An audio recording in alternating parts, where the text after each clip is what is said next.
Now, when you look around, you see roads that are being built, malls and fuel stations and stuff.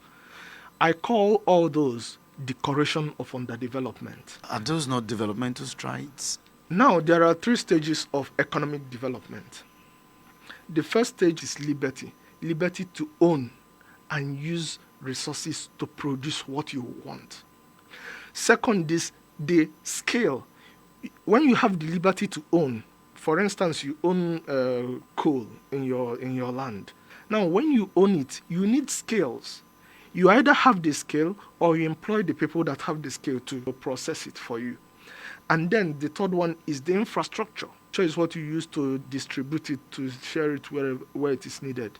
Now, if you leave the freedom, the liberty, and you leave the scale, and you jump to infrastructure, you are doing what we call decoration of underdevelopment, because you are doing the finishing part when the foundational part has not been done. What's the foundation here? The foundation here is establishment of private property rights.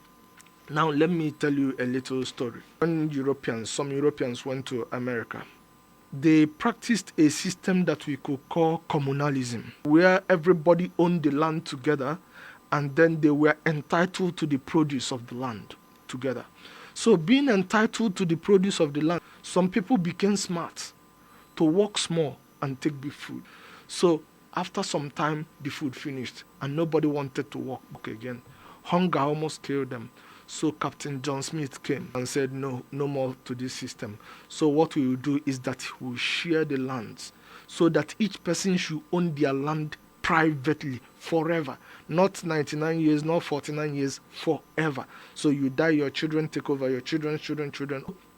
After they share the land for each person to own their land and whatever is in their land, the same people who were being smart to work small and take big food, all of them began to work very hard because the land is now mine and whatever I got from it. So because of that freedom, they began researching. Oh, what is this stone? Oh, it is coal, it is diamond, it is. So they began researching and developing a lot of things. So that was how they grew their mentality first of being independent, to look inward, self-sufficient. What do I have in myself? What do I have in my land? How can I develop it? Instead of waiting for government handout or some miracle magic to happen and save them. So private property rights is the foundation. When people have that right, the liberty to own their lands. Now, those who don't own lands properly, they have their way of investing because when you own coal, for instance, you can't do everything in the coal alone. You need investors, you need workers, so people, by contributing, they own portions of that. So that's how the society works when there is liberty for people to own and use their lands and resources to produce what they can. Okay, so this system, you feel is not working? It has never worked. What is the purpose of human life? The purpose of human life is to manifest divinity. There are two dimensions of divinity. There is power of God and there is love of God. Now, under power of God, you see creation, thunder, rocks, all these powerful things. But under love of God, you see harmony, that although these things are powerful, they don't just kill each other, and because the powerful one is here, then it wipes out. There is harmony in all of this. So in humanity also, power is for producing things, creating things, using what is on ground to create things. How love is manifested in harmony, for you to be able to accommodate other people, introduce them so that they can also manifest what they can produce in the system. So the purpose of human life is not just to eat, sleep, have sex, and then get a position, but to manifest the power and love, the divinity that is in them as individuals.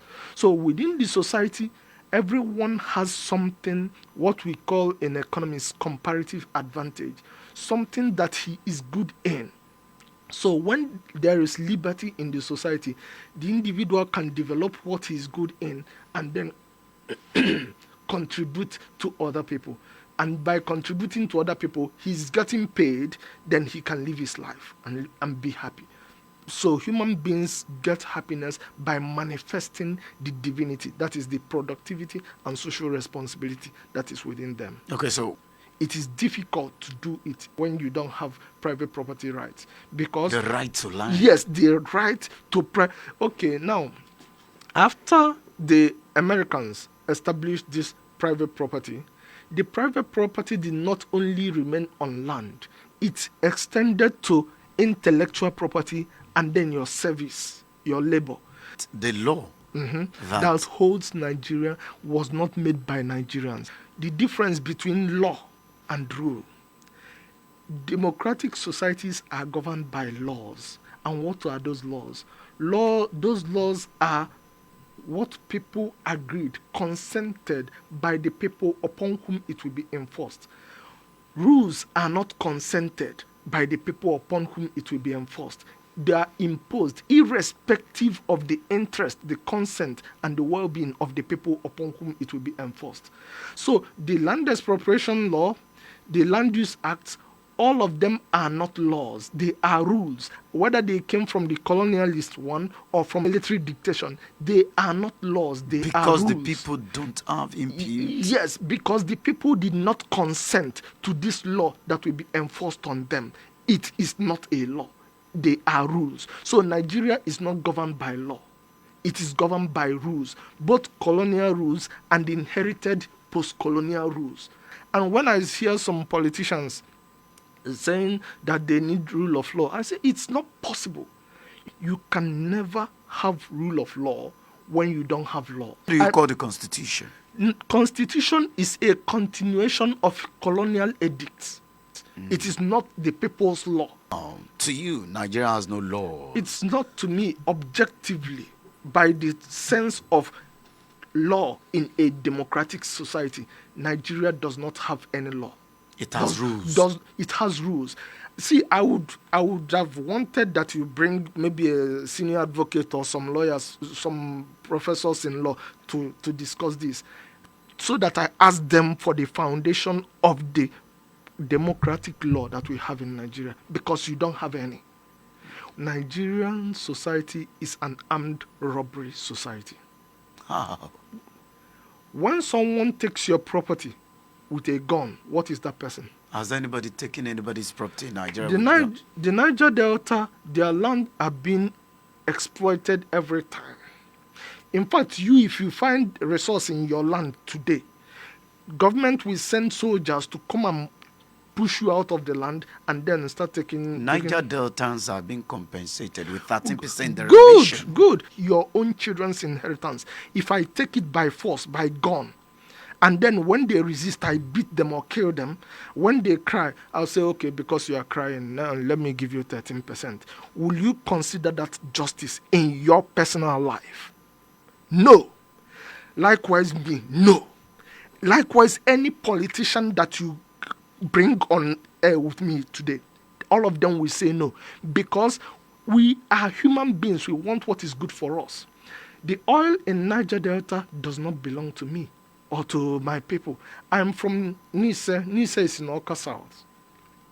For the first time in my life, I have not heard of a single drop of crude oil in Nice. For the first time. But when I hear some of my people saying, our oil, I ask them, what do you mean by our oil? Have you seen any oil in your land? So just because some British armed robbers came here with guns and then pushed these people and then start taking their land and then put a law, put a decree, say now it is everybody's property. Do you actually believe that that justifies your claim to their resource? How can Nigeria have laws and not rules? Thank you so much. That is why I'm talking about Restart National Conference. Amos 3:3, that is in the Bible, says two cannot walk unless they agree. Now, if two cannot walk unless they agree, over 300 different ethnic groups, conflicting groups, cannot walk unless they agree. In Nigeria? Yes. See, we can agree. It has happened that we have been forced together.